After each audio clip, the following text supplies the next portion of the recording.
ओम साईं राम, ओम साईं राम। बोलो साईंनाथ महाराज की जय।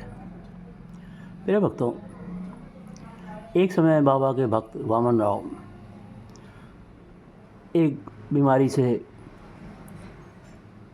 परेशान हो गए। वह बीमारी थी क्षुधा का अभाव, जिसमें एक प्रकार का आहार संबंधी विकार, जिसमें भोजन करने की इच्छा का अभाव हो जाता है। कुपोषण के कारण शरीर के प्रमुख अवयव तंत्र में तीव्र समस्याएं उत्पन्न हो जाती हैं। इस बीमारी से पीड़ित व्यक्ति पर हमेशा वजन बढ़ने का डर लगा रहता है, जिसके चलते वह खाना तक छोड़ देता है। वजन बढ़ने के डर से वह अधिक व्यायाम या जबरन उल्टी करने का सहारा ले लेता है। वामन राव कुछ भी खाने में असमर्थ हो गए। फलस्वरूप उनका वजन बहुत ज़्यादा कम हो गया। स्वास्थ्य के उपचार हेतु वे अपने घर आ गए। एक दिन प्रातःकाल 9 बजे उनके द्वार पर एक फ़कीर प्रकट हुए और उनसे पूछा, क्या तुम वामन राव हो? वामन राव ने फ़कीर से पूछा कि वे ऐसा क्यों जानना चाहते हैं और वे किस प्रकार से उनकी सहायता कर सकते हैं।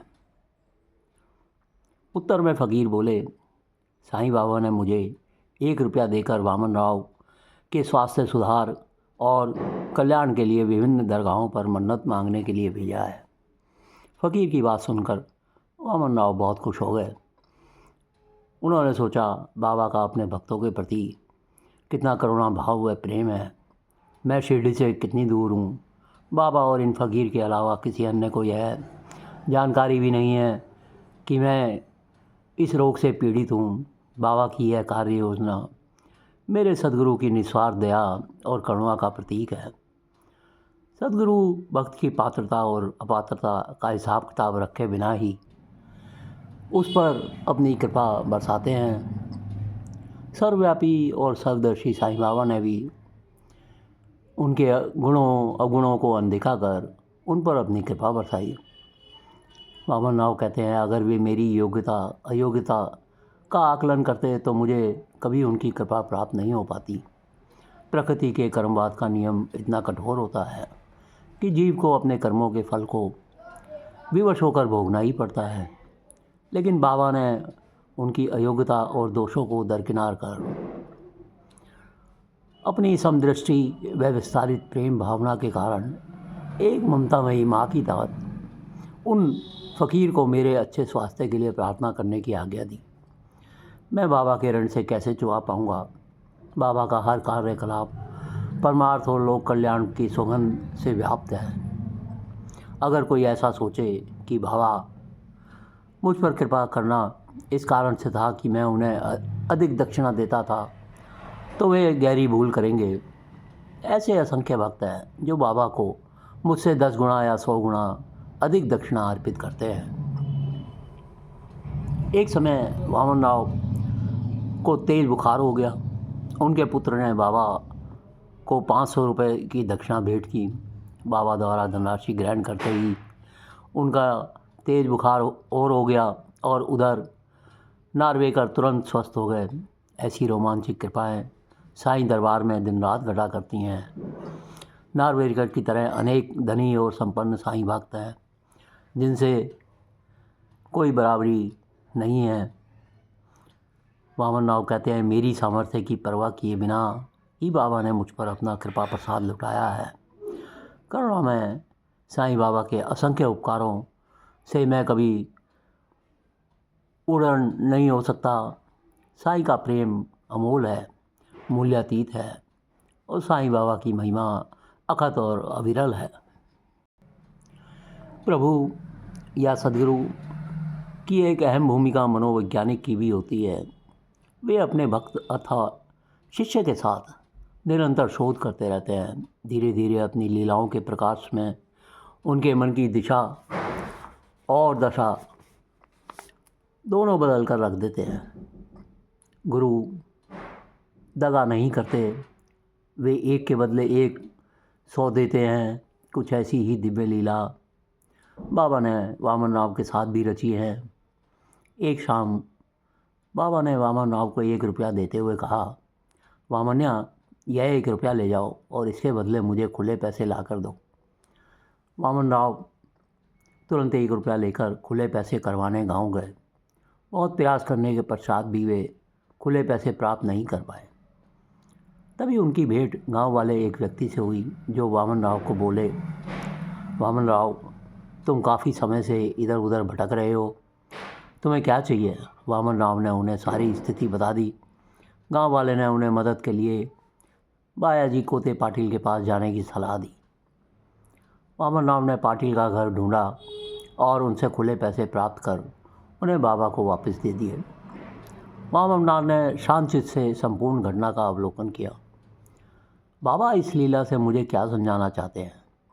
वामन राव को ऐसा दिव्य एहसास हुआ कि बाबा ने विवेक के साथ मुझे एक दिया जो इस स्थिति में माया का प्रतीक है, और मैं उसके बदले मुझे क्या वापस करना है? मैं इधर उधर भटक रहा हूँ और अंत में खुले पैसे लेकर आता हूँ। अब यह खुले पैसे क्या दर्शाते हैं? यहाँ खुले पैसों का अभिप्राय क्या है कि मुझे सावधान और एकाग्रचित्त होकर माया पर प्रहार कर उसे छोटे छोटे हिस्सों में विभाजित कर पराजित करना है। फिर उन छोटे हिस्सों को अलग अलग कर माया द्वारा रचे नाटक का अध्ययन कर उसमें निहित गूढ़ रहस्यों और सार को बाबा के श्री चरणों में अर्पित करना है। शांत बैठकर जप करना अर्थहीन और व्यर्थ है। माया के विभिन्न अंश के संबंध में जानकारी प्राप्त कर उससे हासिल किए ज्ञान फल को बाबा को अर्पित करना ही हितकर होगा। उसके पश्चात हम चिंता मुक्त होकर साक्षी बनकर परमपिता परमेश्वर के साथ स्थायी आनंद का संबंध स्थापित कर सकते हैं। इसी में जीवन का सर्वोपरि कल्याण छिपाया है। ऐसा करने के पश्चात अलौकिक शांति का साम्राज्य अपने आप हमारे भीतर ही प्रकट हो जाता है। इस लीला के माध्यम से साईनाथ महाराज हमें ये शिक्षा देना चाहते हैं कि हम सभी उस एक ईश्वर का ही अंश हैं। हम विभिन्न तत्वों, अंश और अवयव जैसे पांच प्राण, इंद्रियां, अंतःकरण, सब धातु, शरीर और गुणों में निर्मित हैं। ये सभी खुले पैसों का प्रतीक हैं। बाबा चाहते हैं कि उनके द्वारा हमें दिए गए 1 रुपये के बदले छोटे मूल्य वर्ग के सिक्के यानी खुले पैसे को हम उन्हें पुनः वापस करें। तभी हम उन तक सरलतापूर्वक पहुंचकर ब्रह्मज्ञान की प्राप्ति कर पाएंगे। इस प्रकार बाबा ने हमें सहजतापूर्वक ब्रह्मज्ञान के मर्म को समझाया। सरल शब्दों में परब्रह्म श्री साईनाथ महाराज के श्री चरणों में पूर्ण समर्पण ही शिष्य के लिए कल्याणकारी है। 5 प्राण, प्राण, अपान, व्यान, उदान और समान, अंतःकरण, चक्षुषय, मन, बुद्धि, चित्त, अहंकार, सप्त धातु, रस, रक्त, मांस, मेद, अस्थि, मज्जा और शुक्र, ये 7 धातुएं शरीर को धारण करती हैं। शरीर स्थूल, सूक्ष्म, कारण शरीर, 3 गुण, सत, रज, तमोगुण। एक समय वामन राव की शिरडी यात्रा के दौरान साईनाथ ने उससे पूछा, तुम कहाँ से आए हो? वामन राव ने उत्तर में कहा, मैं मुंबई से आया हूँ। वामन राव ने हैरानी से सोचा कि बाबा ने मुझसे यह प्रश्न क्यों पूछा है। विचार करने पर उन्हें एहसास हुआ कि बाबा ने उनसे सनातन प्रश्न पूछा है, जिसका गूढ़ आध्यात्मिक अर्थ था कि तुम कहाँ से आए हो और तुम कहाँ जा रहे हो। शिरडी की गलियों में घूमते हुए वामन राव बाबा के प्रश्न पर विचार करते रहे।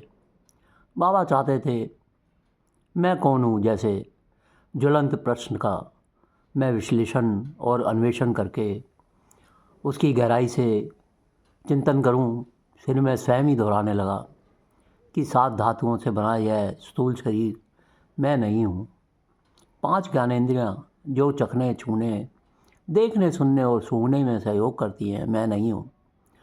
5 कमरेंद्रियाँ, मुँह, हाथ, लिंग, गुदा और पैर, मैं नहीं हूँ। 5 प्राण, मैं नहीं हूँ। मन जो सोचता है, मैं नहीं हूँ। अज्ञानता, मैं नहीं हूँ। इस बार वामन राव लंबी अवधि तक शिरडी रुके। बाबा द्वारा तुम कहाँ से आए हो प्रश्न पूछे जाने के अगले ही दिन उन्हें अलौकिक अनुभव हुआ। वे बताते हैं, इस शिरडी यात्रा के दौरान मुझे अद्भुत अनुभव हुआ। मेरे पास रुकने का स्थान नहीं था, इसलिए दीक्षित ने रात्रि शयन के लिए मुझे अपने वाड़े में ठहराने का निमंत्रण दिया। मैंने सहर्ष उनके विनम्र आतिथ्य को स्वीकार कर लिया।